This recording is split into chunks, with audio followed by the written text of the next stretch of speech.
I was thinking about what exactly does it feel like being an empath? Some people have asked me. So I'm an INFJ. For those of you that don't know me, I'm Nikki, and I call myself Nikki Knows Nada because um, I'm an INFJ and we go a lot by our feelings. And so I thought, um, that's kind of hard to explain. So I love this quiet space. I feel a lot of times just I need those moments, and I can tell you I like being here. And I know I'm kind of shy, but as an empath, I am a highly sensitive person. And for other empaths out there, they'll know exactly. Thank you for the like. I think I know who that's from. They'll know exactly what I'm talking about. Empaths feel very deeply, and we have an intense love. I'm gonna read something to you. Um, I'm gonna read this to you. I'm gonna read this. This is an article I read about what empaths sometimes go through. This one, they call it the shadow side of being a highly sensitive person, and that's the name of the article. I chose it because I can relate a lot to this, and maybe you can too, right? Or maybe not. If you agree or disagree, just let me know. Catch the replay. How you doing, John? Yeah, you did. Let me mind you out real quick. Oh, I got something in my eye. I could tell you this, I do love being an INFJ and an empath. I used to feel weird, like I was alone, because it's said that we're like the most rare personality type, and my brain gets scattered a lot. But how you doing, Becky? Good morning. Okay, so just talking about, I'm gonna read something. It's called the shadow side of being a highly sensitive person, and let me know if you agree if you're an INFJ, and if you're not an INFJ, what's your personality type? Okay, it says you have good instincts, but often don't let yourself trust them, right? And that's one thing that I have to agree with. You overly blame yourself for things that aren't your fault. I am always apologizing. I just finished a stream on my misunderstood page, spelled like miss and then understood. If you guys want to check that out, where I talk about my journey with substance abuse and recovery. And they tell me not to say sorry so much, because I do that a lot. You bottle up anger and then you end up lashing out unintentionally. So far, I'm 3 for 3. You don't take as good care of yourself as you deserve. Damn, that's right. You do things you're not comfortable with to avoid upsetting people. You try to make other people happy, often to your own detriment. These are INFJ traits and empath traits, being a highly sensitive person. So let me know if you guys can relate to any of them. You try to make other people happy, often to your own detriment. I think I just said that. You have a hard time not taking things personally. That's definitely me. You frequently second guess your choices all the time. You read into things too much and get stuck in overthinking. And the last one, you can easily fall into putting other people's needs way above your own. I found that interesting. So what did you guys agree with? Becky. John says, I used to trust my instincts more out of experience. Becky G says that she could definitely relate. Right. Becky, are you an INFJ? So there's different types of INFJs. I'm an INFJ empath, and I feel things on a very deep level. I'm a Hyoka, so you know, I know that people are drawn to me, and I feel very misunderstood a lot of times. And I think that INFJs are sometimes people question our good intuitions because we have this need to see the greater good. We're also called like counselors, and I love that, but a lot of times I have to protect my energy because we get drained, and as INFJs, it can feel a little awkward. But I don't think people know how comfortable we are in that awkwardness, right? Because I definitely like that about myself, and it's just interesting because a lot of times people say things to me, especially being online. very hard to have a community where you just love people. I can feel energy easily. Um, and John Cluminati, I see that he can relate. I just don't flaunt it. Definitely get the psychic part down. Don't flaunt it unless I'm telling people tomorrow's news. That's really, I understand that, John. And if you did flaunt it, I think a lot of people would be afraid.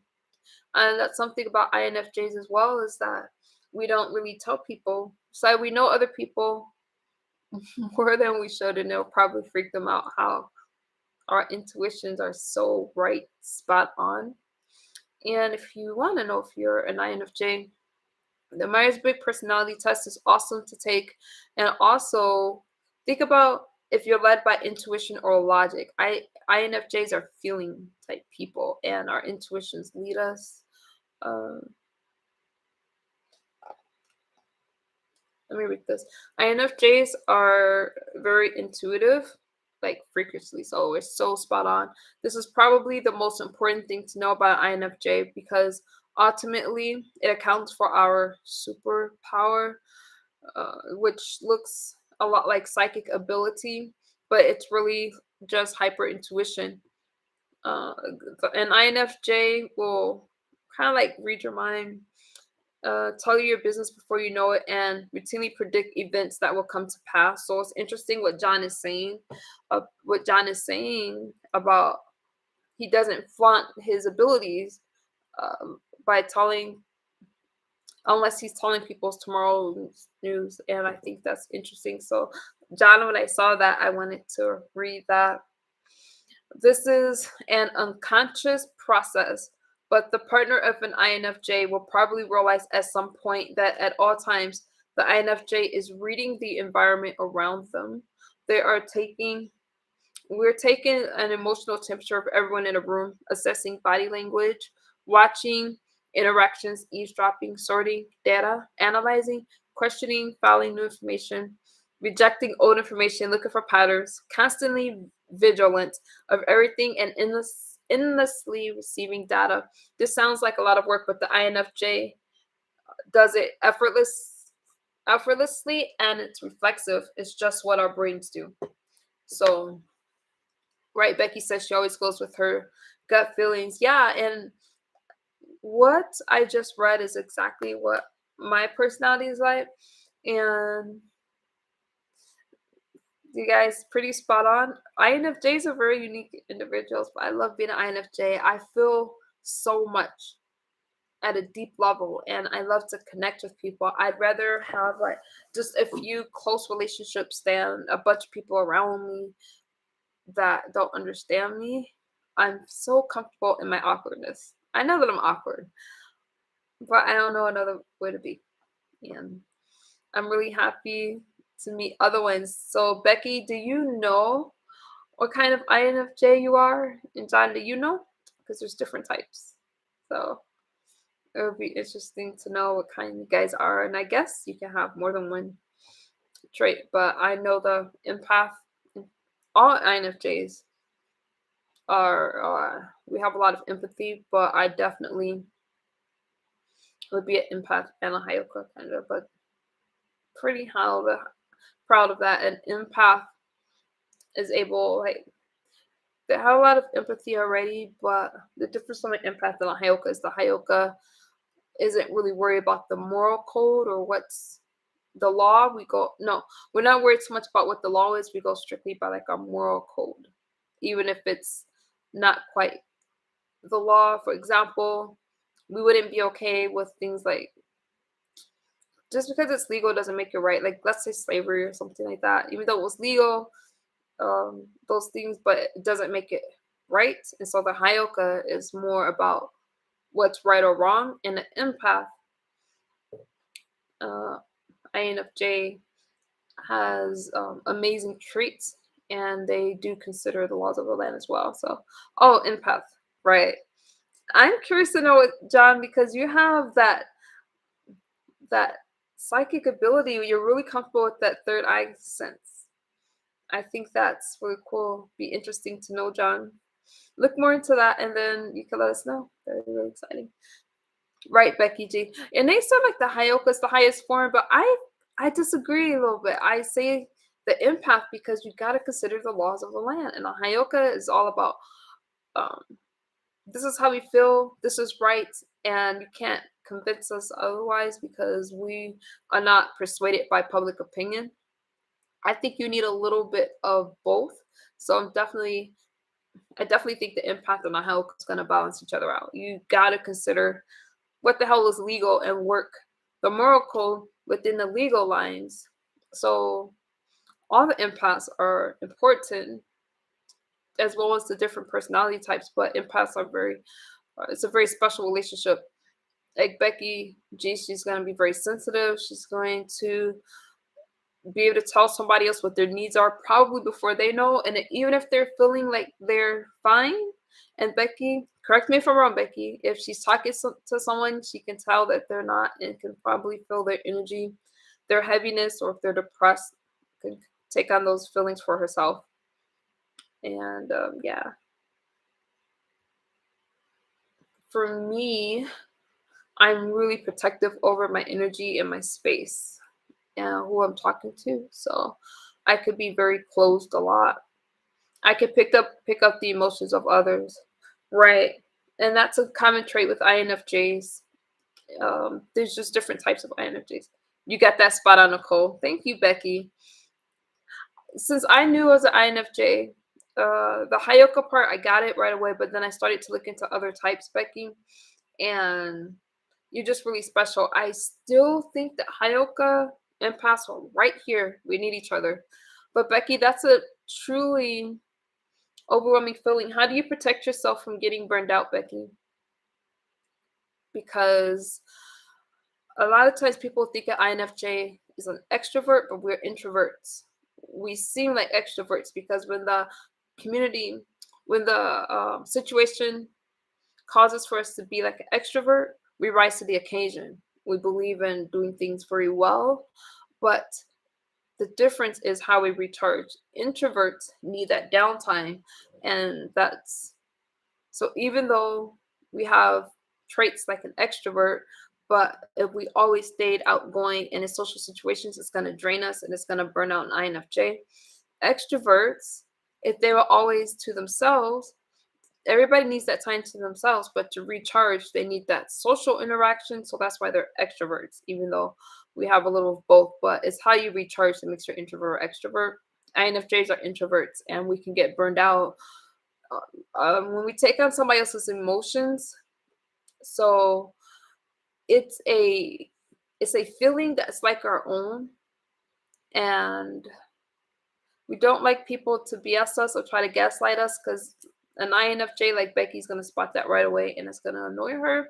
And so if you want to be friends with the INFJ, it's really important to know those things. The honesty thing is a really big deal. Uh, Becky says she tends to isolate away from everyone when it gets to be too much. And that's really important is that downtime. If you don't have that downtime, the INFJ that's burnt out, it can be dangerous. We get stuck in our thoughts. It's just not a safe place, get very depressed. And it's nice to have one person that gets us. I get Becky. You know so much. What a wise man helps when people explain this. Yeah, John, I looked a lot into it because I felt like it's so funny. My other channel's called Misunderstood, but I was often misunderstood. But as a Hayoka, which is a little bit different from the empath, is that people throw things at me, and I am not affected by other people's opinion. I really try to do the right thing all the time, and I'm always going to stick up for that underdog. I'm that one person. If somebody, I'm not the only one. If somebody sees somebody getting dogpiled on, or maybe somebody's trying to bully them or cyberbullying since we're online, I do not go along with the crowd. I'm able to look at something and say, hey, wait a minute, this isn't right. And INFJs are notorious for sticking up for other people before we stick up for ourselves. We're not really affected by a person's opinion on of ourselves, but we do not like to see injustice, and we do not like to see other people going through something. We feel like we have this need inside of us where we've got to reach out. We cannot just watch somebody being abused in front of us. We can take a lot of stuff, but seeing somebody else suffer, we're going to be that one that reaches out. We got to be involved in something higher than ourselves, a bigger cause outside of ourselves. It's really important for INFJ to be healthy, is to have that need for something higher. I get that through dance, and I get that through extending myself online to where people can talk to me about different things. It's a need that I have, and it's important for INFJ to be balanced like that. And we don't like small talk. We don't like small talk. So a lot of times a person will call me and I know they need something and I can feel that. So when they're like, hey Nicole, how's the weather? How's your dog doing? A lot of times I'll cut to the chase and get to a point, and then I can have that extra conversation with them. But we're more into feeling and getting to know you. Sometimes it feels like we're getting to know your soul, but really we just can feel a lot. And so that deep conversation is going to keep us satisfied. Uh, when what do you call it when you can send out energy that attacks others, sometimes not on purpose? Oh, John, I don't know. There's different types of empaths. I could read some of them to you. Uh, because I don't have that. What do there's also dark empaths. There is, and I've heard people explain that because you can use your gifts for good or bad, but when John says, "What do you call it when you send out energy that attacks others, sometimes not on purpose?" I don't know, John. Becky, have you heard of that? Because I haven't. Um, I don't know. Different types of INFJs. Let me see. I've read this before, but I know that I'm just not developing this community. Let me read that again. All right, let me. I don't. Different types of INFJs. I was thinking about this. Okay, let me read this because there's different types of INFJs. Let me read this. The dark side of the INFJ personality type. Because again, John, I would like to know what you call that so I can learn something new if you figured that out. The dark side of INFJ personality type. So, like I said, there's good and bad to each. Let me read you the dark side and let's see if any of you can relate. We have a hard time expressing our emotions for the fear of being judged. We have a tough time accepting change, which makes us stubborn. We get irritable and obsessive when we are stressed. We explode with anger sometimes, but that's not really what you're talking about, huh? When things pile up, we have high expectations for ourselves. We can be brutally honest with our opinions. That's so true.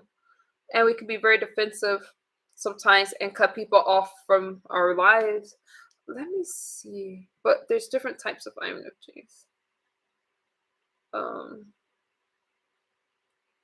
And I'm wondering about what you said, John. INFJ. Okay, let me see something. Because there is different types, but I'm not sure. I've never heard of the type that you're describing, John. I don't know. It's like a spiritual attack. Let's see, the Illuminati attack them, but I remember that to get mad at people. I started using that against them. It's like a spiritual attack on the Illuminati. What they do gets to me. John, you're gonna have to tell me more about the Illuminati because I only know about what the celebrities talk about. So that's so real, right? INFJ. If you could read my mind, you would either be traumatized or turned on. I just like these stupid INFJ things, y'all. That's like so I know but I cannot find the kind that you are describing, so that's why I wanted to know. I don't know. Even as I'm looking right now, I've never heard of that, John. So you're gonna have to help me out with that one. Our third eye, our spiritual antennas.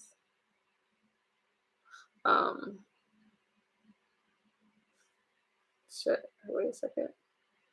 because I know there's some INFJs that relate to like there's just different energies. Like some with plants, animals, some have more of a psychic type of ability. Some have um they can feel like colors and shapes and stuff like that. So I mostly study like the empath and the hyoka, but there's definitely other types besides that. But common traits just with INFJs is just that we have empath, but empathic. We're highly sensitive people, but the dark side of the INFJ, I'm wondering if that's kind of what you're talking about because I'm lost in that area. And they can send and receive spiritual energy. Our third eyes are spiritual antennas. Now that I believe I'm very comfortable with that sixth sense, so to speak. And when I'm next to somebody, I could definitely tell. I know. Oh, there's also that healing empath. I forgot, and things like that. So it's just different types. And in the spirit realm, psychics just don't know that's what it is. Okay. In the spirit realm, time doesn't exist. That's where you get the pre-knowledge, no our future. Do you guys ever feel alone though? Like, or do you feel awkward? Are you comfortable being like the most rare personality type? Because sometimes people don't get you. Do you guys feel that? Like, do you feel sometimes people think you're weird?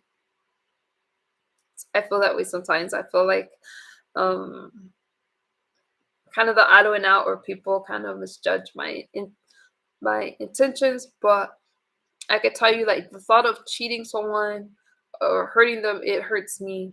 And I think INFJs, although we're complex, but we're great to be in a relationship with because we're very loyal.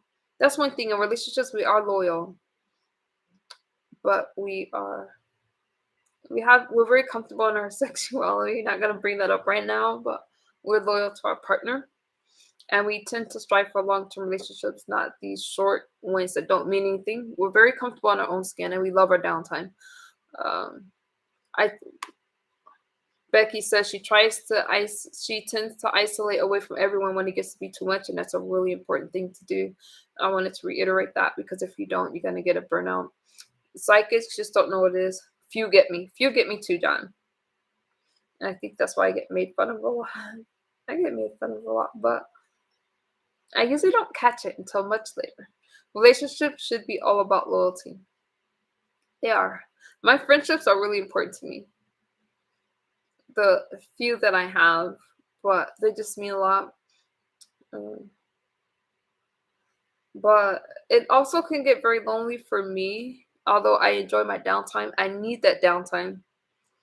But sometimes I do wish I had that love too. But that's probably not gonna happen anytime soon. For me, it's complicated. I don't think a lot of people realize that Hayokas, there's not a small percentage that use drugs. It's like we need something that calms that energy down.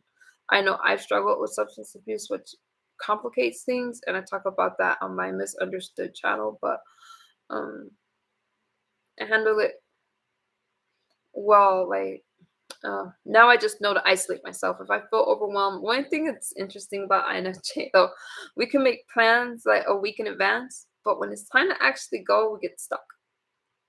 We get stuck because we're thinking we're already dreading it. Why did we agree to go? Because that's going to be challenging, especially the social environment thing could be overwhelming. So if you have an INFJ that seems like that, don't worry, it's normal. I enjoy my alone time, is what John says. I love my alone time.